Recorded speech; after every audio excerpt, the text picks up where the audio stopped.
جو الطاف حسین لے کے آئے ہیں وہ نہ ہوتا، میں سمجھتا ہوں دبئی آدھا ہونا تھا جو کراچی بننا تھا. کیونکہ کراچی میں تو ایک ایسا شہر تھا، رات کے 2 بجے 3 بجے نکلو، وہ تو واقعی روشنیاں کا شہر تھا، اور وہاں تو یعنی وہ ایک وائبرنٹ سٹی تھی.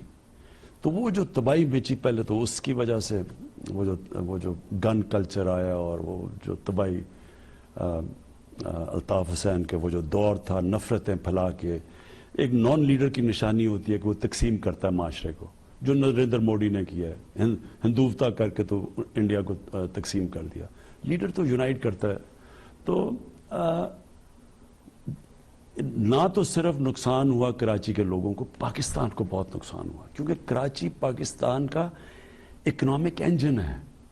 کراچی ڈرائیو کرتا ہے پاکستان کی گروتھ ریٹ. کراچی میں سب سے زیادہ بزنسز، انٹرپرنر، وائبرنسی اس کے، یعنی اتنی مشکلات کے باوجود بھی کراچی میں بزنس ہب ہے پاکستان کا. سو ہوا کراچی کا آپ سب جانتے ہیں. پرابلم یہ ہوا کہ ووٹ آتی ہے جو سندھ کی پارٹی ہے ووٹ لیتی ہے انٹیریئر سے، تو ان کا انٹرسٹ ادھر چلا جاتا ہے. اور کراچی جو کہ پورا ایک آلموسٹ اربن سندھ پورا اگر آپ دیکھیں تو حیدرآباد بھی ہے اور بھی، لیکن کراچی تو انجن ہے نا جی. میں صرف بات کر رہا ہوں کہ ہے تو سارے اربن، لیکن سو کراچی کا جو ہوا یہ ہے کہ ایک وہ سسٹم نہیں لے کے آئے، جو میں بار بار کہتا ہوں، جو اب ہم لوکل گورنمنٹ سسٹم لے کے آئے پنجاب میں اور پختونخوا میں، کہ شہروں کا ایک اپنا، جس طرح ساری دنیا میں میئر ہوتا ہے، لنڈن کا ڈائریکٹ الیکشن سے، نیو یارک کا میئر، یہ پیرس کا میئر، یہ بڑے شہروں کا اپنا سیٹ اپ ہوتا ہے، اپنا میئر ہوتا ہے، اپنے ایکسپرٹس، اپنے منسٹرز ہوتے ہیں. وہ پھر وہ شہر کی ساری رسپانسبلٹی، ان کی اپنا بجٹ ہوتا ہے، اپنا پیسہ اکٹھا کرتے ہیں. اب تہران ہے، آپ تہران کو دیکھ لیں، سینکشنز کے باوجود آپ حیران ہو جائیں گے کہ وہ کیسا ماڈرن شہر بنا ہوا ہے. کیونکہ تہران کا اپنا میئر ہے، $500 ملین تہران اکٹھا کرتا ہے. یہاں تو نہیں ہے نا، یہاں تو جو میئر ہے یا لوکل سسٹم ہے وہ تو ختم کیا گیا ہے نا. اس کو تو لوکل گورنمنٹ ایکٹ کو بدل کے جو ڈیوالو چیزیں تھی وہ بھی سینٹرلائز کر دی گئی ہیں. اور یہ سب کچھ آپ کی واچ میں ہو رہا ہے. آپ وہاں کے ریپریزنٹیٹیو ہیں، آپ وہاں کے آپ کو لوگوں نے ووٹ دیا ہے، آپ پرائم منسٹر بھی ہیں، آپ کے پاس فیصلہ بھی ہے. آپ نے جتنی باتیں کی ہیں، سارے کانسیپٹ کی بات کی، آپ نے ماضی کی بات کی ہے. آج جو عوام کا دکھ ہے، کامران دیکھیں، میں تو صرف کانسیپٹ آپ کو بتا رہا ہوں، اور وہ ہم کر رہے ہیں. میں نے عدالت سپریم کورٹ میں گیا ہوں، میں نے کیس کیا ہوا ہے کہ کراچی میں ایک لوکل گورنمنٹ، سندھ میں لوکل گورنمنٹ سسٹم آنا چاہیے. اور لوکل گورنمنٹ سسٹم ایک کانسٹیٹیوشنل رائٹ ہے. تو وہ جب تک دیکھیں نا، پہلے تو یہ سوچو کہ کراچی میں کیا کر سکتا ہوں میں، کیونکہ گورنمنٹ تو سندھ کی ہے، بجٹ تو ان کے پاس جاتا ہے، پیسے تو سینٹر اٹھا کے فیڈریشن جو ہے وہ صوبے کے حصے دے دیتی ہے. اب اس کو کیسے ٹھیک کرنا ہے؟ جب تک ایک لوکل گورنمنٹ سسٹم، یعنی کراچی کو میٹروپولیٹن سٹی بنا کے، جو ساری دنیا میں کوئی نئی بات نہیں کر رہا، جو ہم لاہور کا کرنا چاہتے ہیں، پشاور، ان سارے شہروں کا، اسی طرح ایک میٹروپولیٹن سسٹم بننا چاہیے. اس کی اپنی کلیکشن ہونی چاہیے پیسے کی، جو کراچی کے اوپر خرچ ہو. کیونکہ آپ پی ایس ڈی پی سے کراچی کو، اتنے بڑے شہر کو ٹھیک نہیں کر سکتے. پہلے تو وہ میں عدالت میں گیا ہوں، اور ہمارا کیس ہے، اور انشاءاللہ ہم لڑ رہے ہیں اس لوکل گورنمنٹ کے لیے. لیکن دیکھیں، یہ جو ابھی آپ نے بات کی، اب یہ ہم کر رہے ہیں. ہم نے پہلے تو وہ جب بارشیں آئیں تو میں نے پھر این ڈی ایم کو کہا کہ وہاں جا کے کم از کم پوری، وہاں جس طرح کے کنڈیشنز تھی کراچی میں، اور پھر ظاہر ہے ان کو پیپلز پارٹی گورنمنٹ کو ان کے ساتھ مل کے ہی کرنا تھا. اور بھی ابھی ہم اس کے بعد ابھی میں پلان کر کے آ رہا ہوں کہ اور ہم نے سندھ کے اندر، کراچی کے اندر کیسے پیسے خرچ کرنے ہیں، کیونکہ بہت برے حالات ہیں کراچی کے. لیکن دیکھیں، انفارچونیٹلی جب تک آپ 18th امینڈمنٹ میں رائٹس دیتے ہیں آپ صوبے کو، اور ان کو جتنی بھی رائٹس دے چکے ہیں، سینٹر جب تک صوبہ نہ چاہے، مثلا میں پنجاب میں انٹرفیئر کرتا ہوں، کے پی میں، لیکن ہماری گورنمنٹس ہے. لیکن اگر صوبہ اجازت نہیں آپ کو دیتا، وہ کہیں گے جی وہ شور مچا دیتے ہیں کہ آپ کے رائٹس لے رہے ہیں، آپ کو انٹرفیئر کر رہے ہیں. لیکن عوام تو انتظار کب تک کرے گی پرائم منسٹر صاحب؟ دیکھیں، انہوں نے ٹرائی کر لیا، آپ کو بھی ووٹ دے دیا. صوبہ نے جو کیا ہے، 12 سال سے پیپلز پارٹی کی حکومت ہے. ایک پبلک بس نہیں ہے سر اس شہر کے اندر، ایک پبلک بس نہیں. آدھا شہر پانی خرید کے پیتا ہے. سڑکیں نام کی چیز نہیں ہے. میں پھر کہہ رہا ہوں، پورے شہر میں آپ ڈرائیو کریں، گن لیں گے کتنی اسٹریٹ لائٹس جل رہی ہیں. یہ وہ شہر ہے جو کہ اس پروونس میں 95% کنٹریبیوٹ کرتا ہے اس کے ٹیکسز میں. آپ کے مرکز میں 50% کنٹریبیوٹ کرتا ہے. آپ ہیلپ لیس ہیں. وہاں کی یہ سچویشن ہے. یہ پاکستان کا ہب ہے, اکنامک ہب ہے. آفٹر آل یہ فلسفی سے, اور نہ جانے کب اس کا حل ہوگا. تقریباً 2 سال تو آپ کی حکومت کو بھی ہو گئے سر. کامران, میں صرف آپ کو پھر سے یہ کہنا چاہتا ہوں کہ ہم نے جو اس طرح اس سچویشن میں بیٹھ کے جدھر کہ گورنمنٹ کسی اور پارٹی کی ہے, جو بھی ہم کر سکتے ہیں وہ اب ہم کرنے والے ہیں. مینڈیٹ کے ساتھ تو آئی تھی, اس مشن کے ساتھ تو آئی تھی, اور آپ بڑے چیزیں لائے کہ جی کہ ہم یہ کریں گے. بٹ ایون ٹوڈے, ابھی میں نے دیکھا پاک سٹیل میں تھوڑی سی سٹارٹ کچھ کیا ہے, کچھ گولڈن ہینڈ شیک وغیرہ ہوا ہے, مگر سٹل اٹس کمپلیٹلی ایک بہت ہی مس مینجڈ, اور وہ پکچر نظر آتی ہے جس میں کہ آپ ناکام ہوئے ہیں.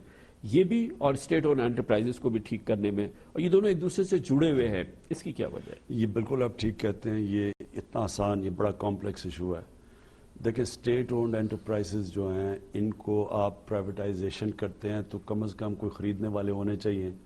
تو آج کل کے جب سے ہم آئے ہیں اور اکنامک سچویشن برا تھا, دیکھیں جب ملک کی اکانومی پک کرنا شروع کرتی ہے تو آپ کے لیے پرائیویٹائز بھی کرنا آسان ہو جاتا ہے, کیونکہ لوگوں کو نظر آ رہا ہوتا ہے کہ اگر میں یہ پرائیویٹائز کروں گا تو میرا پیسہ تو بنے گا. جب اکانومی گری ہوئی ہوتی ہے تو پرائیویٹائزیشن تو ایک سب سے پہلے چیز ہوتی ہے کہ لوگ پیچھے ہٹ جاتے ہیں. پھر شروع میں تو ہمارے روپے پہ اتنا پریشر تھا تو لوگوں کو یہ اسپیکولیشن تھی کہ روپے پتہ نہیں کدھر چلا جائے گا, تو جب روپیہ گرے گا تو لوگ انویسٹ نہیں کرتے ملک کے اندر, کیونکہ وہ ڈالر میں پیسے رکھ لیں, ان کو کیا ضرورت ہے کہ کنورٹ کریں. سو ایک تو وہ ایک مشکل فیز کے اندر میں مانتا ہوں کہ پرائیویٹائزیشن کے اندر ہم سلو ہوتے. جس طرح گورنمنٹ کارپوریشنز ہیں, دیکھیں سب سے بڑا نقصان جو کامران ہوا ہے نا, میں 2 چیلنجز, ایک انرجی, ایک جو ہمارے پہ قرضے چڑھے ہوئے ہیں, اور جو تیسرا چیلنج میں نے آپ کو بات نہیں کی وہ پینشنز ہیں. پاکستان ڈوب رہا ہے پینشنز کے نیچے. انہوں نے گورنمنٹ کارپوریشنز کے اندر اتنے لوگ بھرتی کر دیے ہیں, سیاسی بھرتیاں اتنی زیادہ کر دی ہیں. آپ صرف پی ٹی وی لے لیں, اور تو چلیں چھوڑیں نا, پی ٹی وی کا اس وقت 14 ارب روپیہ صرف پینشنز دینی ہے. یعنی وہ اتنے لوگ بھرتی کر دیے ہیں. آپ چینلز کے اندر کتنے ہیں پرائیویٹ چینلز آپ دنیا میں ہیں, کتنے لوگ آپ کچھ, وہ اتنے زیادہ وہاں بھرتی کر دیے ہیں کہ وہاں ان کی پینشنز ہی اب اتنی 14 ارب ہو گئی ہیں, تو آپ وائبل کیسے کر سکتے ہیں اس کو. اسی طرح آپ ریلویز دیکھ لیں, وہاں جس طرح بھرے ہوئے ہیں. پی آئی اے کے اندر اوور سٹافنگ دیکھ لیں, ان دونوں کے دور میں لوگ ان کی پینشنز آپ دیکھ لیں. تو جو گورنمنٹ کے اندر بھرتی کیے ہوں, اب فیڈرل گورنمنٹ ہے, ہمارا 500 ارب روپیہ ہمارا بجٹ ہے فیڈرل گورنمنٹ کا, تقریباً 460 ارب روپیہ پینشنز ہیں. تو یہ اتنا بڑا, اور اس کے لیے کبھی کسی نے کوئی کام نہیں کیا. دنیا میں پینشنز کے باقاعدہ سکیمز بنی ہوتی ہیں, پینشن فنڈز بنے ہوتے ہیں, وہ انویسٹ کرتے ہیں. بلکہ مہاتر محمد نے تو مجھے کہا ملیشیا میں ان کا جو پینشن فنڈ ہے وہ انویسٹ ہوتا ہے, وہ ملک کے لیے ایک بہت بڑی سورس ہے انویسٹمنٹ کی, سیونگ کی. ہمارا جو پینشن ہے وہ سارا ملک ہی دب رہا ہے. تو یہ تیسرا چیلنج ہے جس کے اوپر اب ہم کام کر رہے ہیں کہ ایک پینشن فنڈ بنائیں جس کو ہم انویسٹ کریں. اس کے انویسٹمنٹ سے لوگوں کو یہ جو بڑھتی جا رہی ہے, جو بھر دی ہیں ہم نے, ادارے بھر دیے ہیں ہم نے, اپنی گورنمنٹس کے اندر لوگ بھر دیے ہیں. وہ اب اسٹیل مل کے اندر 9000 لوگ, بند پڑی ہوئی اسٹیل مل میں 9000 لوگوں کے اوپر 27 ارب روپیہ 5 سال میں خرچ کیا. تو یہ یعنی آپ تھوڑے سے لوگوں کو بچانے کے لیے ساری قوم اس کی قیمت ادا کر رہی ہے. اگین یہ تو وہ چیز ہے جو کہ آپ ٹھیک کرنے کے لیے آئے تھے. یہ آپ سے ایکسپیکٹیشن تھی کہ یہ سینیریو آپ نے پینٹ کیا ہے ایک بار پھر, یہ وہی ہے جو کہ تھا. ایکسپیکٹیشن تو یہ تھی کہ آپ اس کو بریک تھرو کریں گے, اس سے کسی صورت سے will get rid of this, اور اس کو ٹھیک کریں گے. کیونکہ یہ کیس تھا, یہ پائلٹس وغیرہ جو تھا, پہلے اگر آپ اس کو انکوائر کر لیتے, پہلے ڈیٹرمن کر لیتے کتنی اس میں سسپیشن ہے, کتنی نہیں ہے. ہم نے تو جا کے اعلان کیا کہ ہمارے فیک پائلٹس ہیں, ہمارے fake flying licences. It created a stir in the world. Pakistan کا بڑا نام بدنام ہوا, اور پھر آپ نے ذمہ دار نہیں ٹھہرایا اپنے منسٹر کو اس کا. اصل میں جو سامنے آیا, جو انکوائری کی رپورٹ تھی, اس میں تو بڑا واضح آ گیا, اور انہوں نے بڑی ڈیٹیل رپورٹ تھی, اور یہ کوئی 7-8 مہینے سے ایک رپورٹ تیار ہو رہی تھی اس کی. آبویسلی پبلک بھی نہیں کر سکتے تھے. تو جو رپورٹ سامنے آئی وہ تو بڑی خوفناک تھی. تو اس کے اوپر فیصلہ یہ کرنا تھا کہ اب ہم کیا چپ کر کے بیٹھے رہیں. جیسے ہی آپ نے ان پائلٹس کو تو امیجیٹلی آپ کو سسپینڈ کرنا پڑنا تھا. تو جیسے ہی آپ نے کرنا تھا نیوز تو باہر آ جانی تھی, لیکن کرنا تو تھا آپ نے. اب یہ ہے کہ یہ میں صاحب یہ جتنی ساری چیزیں آپ نے بتائی ہیں اٹ ول ٹیک ٹائم. اب آپ کے پاس آدھا ٹائم آلموسٹ گزر گیا, آدھا ٹائم یہ رہ گیا ہے. آج آپ نے جتنی باتیں کی ان میں سے اکثر کا آپ نے بتایا کہ ہم پلان جو ہے, آپ نے ہر چیز کا بتایا کہ پلان ریڈی ہے اور آنے والا ہے, بٹ آپ کے پاس ٹائم بہت زیادہ نہیں ہے. کامران میں آپ کو ایک عرض کرتا ہوں, دیکھیں جب بھی ایک دنیا کے اندر آپ تاریخ اٹھا کے دیکھ لیں, جب بھی دنیا کے اندر چینج آیا ہے, کبھی چینج اوور نائٹ نہیں ہوتا, 1 سال 2 سال میں نہیں ہوتا. میں مدینہ کی ریاست اس لیے دیتا ہوں کہ آپ جب میں کئی دفعہ پوچھتا ہوں, وہ اینکر وہ ٹی وی کا وہ مائک پہنچ جاتا ہے, جی کدھر ہے جی مدینہ کی ریاست. وہ مدینہ کی ریاست کی تاریخ اگر پڑھ لیں تو 5 سال لگے تھے ہمارے نبی صلی اللہ علیہ وسلم کو اس کو سٹیڈی کرنے میں. 2 دفعہ جنگ خندق اور جنگ احد میں تو وہ خطرے میں تھی وہ شروع میں. تو وہ وہ بھی ایک پروسیس ہے, ایک بنتا ہے, ایک ادارہ تباہ کرنا. ہم وہ کوشش کر رہے ہیں اس ملک کے اندر وہ چینجز لانے کی جو کہ کبھی پاکستان میں پہلے نہیں آئی. یہاں تو فیملی پارٹیز ہیں, یہاں تو 2 فیملیز کی اہمیت ہے, اور یہ عمل کہاں تک پہنچا ہے. خارجہ پالیسی کے حوالے سے بہت اہم سوالات پوچھنے ہیں. کیا پاکستان اسرائیل کو تسلیم کر سکتا ہے؟ پاکستان عرب ممالک کے اسرائیل سے بڑھتے ہوئے تعلقات اور حالیہ جو ڈیولپمنٹس ہو رہی ہے اس کو کیسے دیکھتا ہے, اور ہمارے سعودی عرب سے تعلقات اس وقت کہاں کھڑے ہیں؟ وزیر اعظم اس کا جواب دیں گے. ہمارا ریونیوز ہے. یہ ہو جاتا کہ پاکستان میں لوگوں کا کم رشوت دیے کام ہو جاتا, کوئی کام رشوت کے بغیر بھی ہو جاتا. اس 2 سال کے دوران میں پورے at the end of the day کام تو پیسے سے ہی ہوتا ہے. بدقسمتی سے کامران ہر جگہ پہ اس وقت یہ ہم ایکسپیکٹ کریں کہ سارا سسٹم ٹھیک ہو جائے, تھانوں بھی ٹھیک ہو جائیں, یہ FPR ادارے PI. دیکھیں پہلے آپ اوپر سے لوگ کوشش کرتے ہیں ٹھیک کرنے کی, اوپر کوشش کرتے ہیں ایک میرٹ کے اوپر لوگ لانے کی. FPR میں ہمیں پرابلمز آئی ہیں, میں مانتا ہوں کہ 23,000 لوگ ہیں FPR میں, 23,000. ہم نے جو سب سے پہلے کوشش کی آٹومیشن کی, جو ابھی بھی کر رہے ہیں. جب سب سے اگر آپ جب تک آپ نے اگر صحیح اس کو چینج کرنا ہے آٹومیشن لے آئیں. اور جب انسان جو FBR کا اور جو بزنس یا جو سامنے ان کا جب کنیکشن ختم ہوگا, اور جب جس طرح امریکہ میں وہ تو دیکھتے اپنا کبھی ان کو ملتے ہی نہیں ہے کبھی کہ ان کا IRS کا کون آدمی ہے یا ان کا FBR کا کون آدمی ہے, تو کیونکہ وہ کمپیوٹر پہ ہوتا ہے سب کچھ. تو آٹومیشن اس کا اصل کیا ہو رہا ہے, وہ لگے ہوئے ہیں ہم, وہ اس کا پروسیس چلتا آ رہا ہے, اور وہ انشاءاللہ آپ کو خوشخبری دیں گے. کئیوں کی جب تک آپ یہ سسٹم چینج نہیں کریں گے وہ اس کے لیے ٹائم لگتا ہے. ہمیں جو ایکسپرٹیز چاہیے تھی یہ آٹومیشن کے لیے, بدقسمتی سے وہ آدمی ہم نے ہائر کیا بڑے پیسے پہ, وہ زیادہ پیسے مانگ رہا تھا, اس کو باہر سے کیونکہ وہ ایکسپرٹ تھا اس کا, وہ بدقسمتی کووڈ آیا, وہ پیچھے ہٹ گیا یہ 6 مہینے پہلے. تو لگے ہوئے ہیں اس طرف, لیکن لوگ, مجھے پتہ ہے لوگوں کے اندر لوگ سمجھتے ہیں بڑی جلدی ہونا چاہیے.